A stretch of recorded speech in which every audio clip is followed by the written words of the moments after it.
قال السعد جردة الشابي في تصريح عقب فوز الرجاء على شباب سوالم: الرجاء الرياضي هو أول فريق مغربي في تاريخ الكرة الذي فاز بكأس العرب ضمن مجموعة تضم 11 لاعبا مغربيا، 9 منهم من أكاديمية الرجاء و3 لاعبين من أندية أخرى.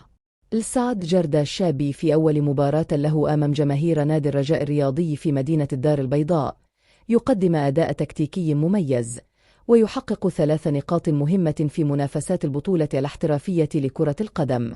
الرجاء اليوم ظهر بشكل رائع، وقدم مباراة كبيرة، وحقق فوز مقنع.